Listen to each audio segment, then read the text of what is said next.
अखिलेश जी, ये आपने सरकार पर निशाना साधा, बिल्कुल सही बात है, लेकिन एक बड़ा सवाल, क्योंकि लोकसभा चुनाव के बाद पहली बार आपसे मिलना हो रहा है नतीजों के बाद, ये जो नतीजे आए, आपको पता था ये नतीजे आने वाले हैं? कैसे आप पीडीए की जीत मानते हैं, जिस पीडीए का जिक्र आप पूरी कैंपेन में करते रहे, कैंपेन से पहले भी करते रहे, या ये गठबंधन का कमाल था कांग्रेस के साथ?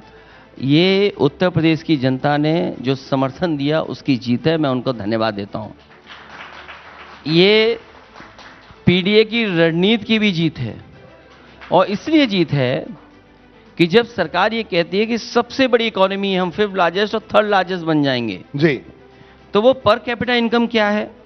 और अगर हमारे देश की पर कैपिटा इनकम कम है, तो जो पीडीए परिवार के लोग हैं तो वो पूरेस्ट हैं, वो सबसे गरीब हैं, तो उनकी तो सबसे कम होगी पर कैपिटा इनकम। तो इसलिए वो लोग नाराज हैं कि 10 साल से आपको मौका दे रहे हैं दिल्ली और लखनऊ में।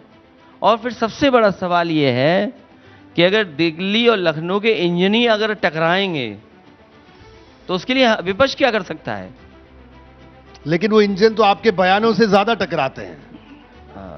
मेरे बयान तो बाद में आते होंगे, हो सकता है इंजन में जो डब्बे लगे हों उनको कुछ और सपने रहे हों, जो सपने पूरे नहीं हो रहे, जिसकी वजह से ये परिणाम आ रहे हों।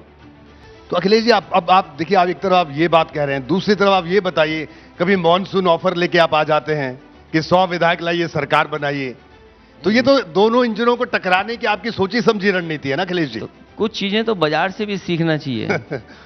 जब बाजार में मॉनसून ऑफर आता है तो लोग बहुत जाते हैं शॉपिंग करने, जी, तो क्या पता वहां से मॉनसून ऑफर में कुछ बदलाव हो जाए। तो ये मॉनसून ऑफर तक नहीं रहेगा, इसके बाद विंटर डिस्काउंट चलेगा। अच्छा, अभी आगे भी है? तो जब तक नहीं हटा ले तब तक तो कोई ऑफर देना ही पड़ेगा ना।